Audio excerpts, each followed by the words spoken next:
Hero Honda दो अलग अलग कंपनी से मिलकर बने हैं। पहला इंडियन कंपनी हीरो और दूसरा जापानीज कंपनी होंडा। दोनों की दोस्ती की शुरुआत बहुत ही शानदार हुई। दोनों ने मिलकर बहुत सारा प्रॉफिट किया, लेकिन फिर आखिर ऐसा क्या हुआ कि दोनों को अलग होना पड़ा।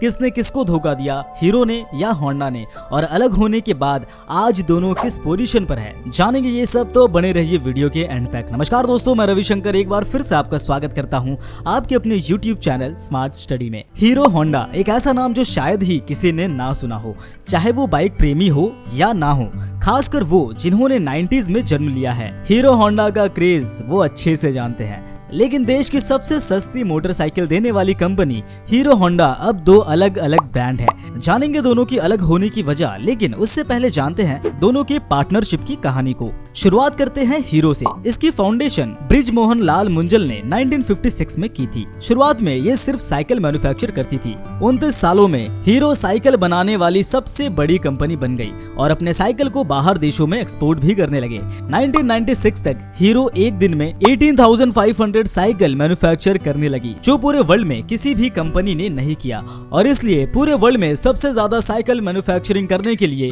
हीरो का नाम Guinness book of world record में भी शामिल किया गया। ये कंपनी इतनी बड़ी है कि आज हीरो की साइकिल भारत के साथ साथ यूरोप, अफ्रीका, मिडिल ईस्ट के कई देशों में एक्सपोर्ट किया जाता है। अब आइए थोड़ा होंडा के बारे में जान लेते हैं। होंडा एक जापानीज कंपनी है। इसकी शुरुआत जापान में रहने वाले सोइचिरो होंडा ने की थी। सोइचिरो होंडा ने बचपन के मुश्किल हालातों से लड़ते हुए मैकेनिक का काम सीखा और आगे चलकर खुद की एक फैक्ट्री टोकाइसिकी हेवी इंडस्ट्री की शुरुआत की। वो सक्सेस की तरफ आगे बढ़ ही रहे थे कि सेकेंड वर्ल्ड वार में उनकी ये कंपनी पूरी तरह खत्म हो गई। लेकिन होंडा ने हिम्मत ना हारते हुए अपनी कंपनी फिर से शुरू की, लेकिन उनकी किस्मत ने इस बार भी उनका साथ नहीं दिया और नानकाई अर्थक्वेक में उनकी कंपनी फिर से बर्बाद हो गई। अब होंडा के कंपनी को फिर से बनाने के लिए पैसे नहीं थे। उन्होंने देखा कि सेकेंड वर्ल्ड वार और अर्थक्वेक की वजह से जापान में गरीबी आ गई थी, इसलिए लोग पैदल चलने पर मजबूर थे। तब होंडा ने अपने मैकेनिकल दिमाग का इस्तेमाल किया और साइकिल में ही मोटर को फिट कर दिया।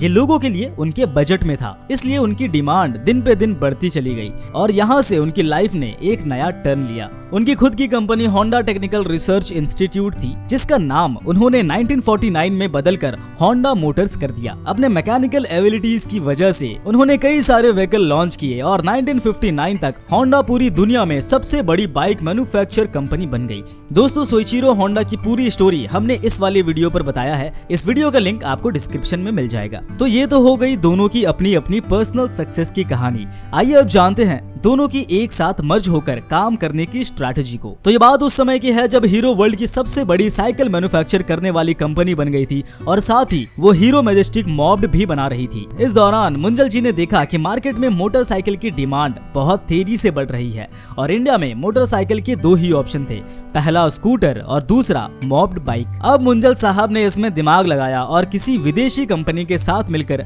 अच्छे टेक्नोलॉजी की मोटरसाइकिल को इंडिया में लॉन्च करने का प्लान बनाया। क्योंकि इंडिया में इंजन की टेक्नोलॉजी इतनी हाई लेवल पर नहीं थी, ब्रिज मोहन जी ने होंडा को बिजनेस प्रपोजल भेजा। होंडा भी उस दौरान इंडियन मार्केट में उतरने की सोच ही रहा था, क्योंकि इंडिया जैसे बड़े पॉपुलेशन के मार्केट में अपना बिजनेस चलाना होंडा के लिए किसी गोल्डन अपॉर्चुनिटी से कम नहीं थी। इसलिए होंडा ने तुरंत हीरो के प्रपोजल को एक्सेप्ट कर लिया और दोनों कंपनीज ने 1984 में एक एग्रीमेंट साइन किया। इसके तहत हीरो मोटरसाइकिल की बॉडी मैन्युफैक्चर करेगी और होंडा इंजन सप्लाई करेगी। इसके साथ ही दोनों के बीच एक और समझौता हुआ, वो ये कि दोनों ही कंपनीज कभी भी एक दूसरे के राइवल्स के तौर पर अपना प्रोडक्ट लॉन्च नहीं करेगी। मतलब हीरो और होंडा ने पार्टनरशिप के साथ साथ एक दूसरे के कॉम्पिटिटर ना होने का भी समझौता किया था। और अब आई वो बाइक जिसने किया यंगस्टर्स के दिलों पर राज। 1985 में हीरो होंडा की पहली मोटरसाइकिल CD100 लॉन्च हुई। फिर क्या था, चाहे मिडिल क्लास हो या वर्किंग क्लास, हीरो होंडा ने सबको अपना दीवाना बना दिया। लोग इसे ज्यादा पसंद इसलिए भी कर रहे थे क्योंकि स्कूटर से ज्यादा माइलेज मोटरसाइकिल में मिल रही थी और इसका लुक भी बेमिसाल था। हीरो होंडा की पार्टनरशिप इतनी गहरी हो गई कि लोग हीरो होंडा को एक ही कंपनी समझते थे। धीरे धीरे हीरो होंडा की पॉपुलैरिटी इतनी ज्यादा बढ़ गई कि इसकी सक्सेस देख बजाज ने भी मोटरसाइकिल बनाने में हाथ आजमाया।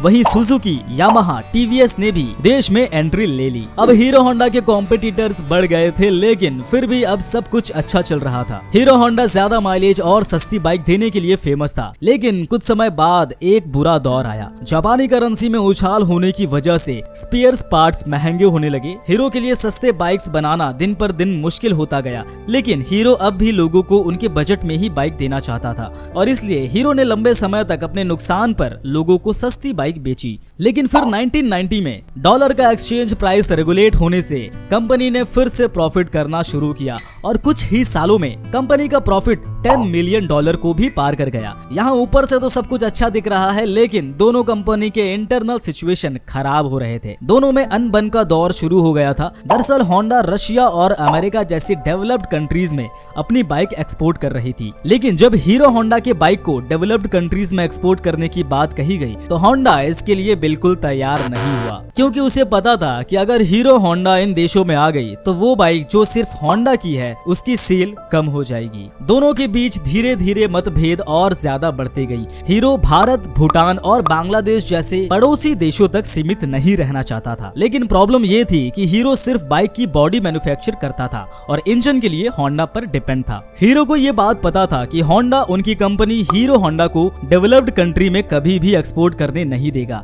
इसलिए अब हीरो अपनी खुद की इंजन मैन्युफैक्चर करने का प्लान पर काम करने लगा। ये बात होंडा को अच्छी नहीं लगी और दोनों के बीच दरार और ज्यादा बढ़ गई। इन दोनों के बीच जो एनओसी साइन हुआ था कि दोनों देश कभी एक दूसरे के अगेंस्ट बाइक को लॉन्च नहीं करेंगे, होंडा ने उस एनओसी के खिलाफ जाकर साल 1999 में भारत में अपनी खुद की होंडा मोटरसाइकिल और स्कूटर इंडिया प्राइवेट लिमिटेड नाम की कंपनी शुरू की। होंडा अपनी बाइक को उसी सेगमेंट और उसी प्राइस में बेचने लगा। अब कस्टमर दो भागों में डिवाइड हो गए, जिससे हीरो होंडा को नुकसान होने लगा। हीरो को हीरो होंडा बाइक में सिर्फ अपनी हिस्सेदारी मिलती थी और होंडा को डबल फायदे हो रहे थे। होंडा ने एनओसी के खिलाफ जाकर कंपनी खोला था। हीरो का होंडा से अलग होने के लिए ये रीजन काफी था और 2010 में दोनों अलग हो गए। होंडा ने अपने सारे शेयर्स हीरो को $1.2 बिलियन में बेच दिया।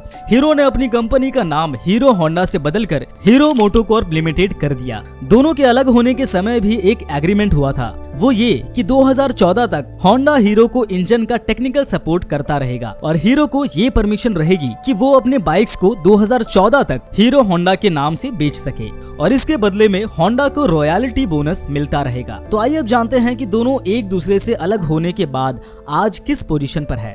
होंडा से अलग होने के बाद हीरो के सामने कई चैलेंजेस आ खड़ी हुई। हीरो के पास R&T सेंटर्स और मैन्युफैक्चरिंग प्लांट कुछ भी नहीं था, लेकिन हीरो ने इन सारे चैलेंजेस को एक्सेप्ट कर इस पर काम करना शुरू किया और एक एक कर सभी को पूरा किया। और 2014 में राजस्थान में हीरो ने पहली यूनिट खोली और 2016 में जयपुर में पहला R&T सेंटर खोला। एडवर्टीजमेंट पर भी हीरो ने काफी जोर दिया। धीरे धीरे लोग हीरो के साइकिल की तरह हीरो के बाइक पर भी ट्रस्ट करने लगे और हीरो की फाइनेंशियल ग्रोथ भी बढ़ने लगी। साल 2011 में हीरो की नेट प्रॉफिट $7 बिलियन थी, वहीं साल 2023 में $7.5 बिलियन है। वहीं हीरो से अलग होने के बाद होंडा की सिचुएशन बहुत अच्छी थी, लेकिन उनकी फाइनेंशियल कंडीशन धीरे धीरे घटती गई। 2011 में होंडा की नेट प्रॉफिट $55 बिलियन था, वहीं 2023 में ये घटकर $45 बिलियन पर आ गया है। आज हीरो ने टू व्हीलर व्हीकल में 35% हिस्सा अपना नाम कर रखा है, वहीं होंडा 50% से घटकर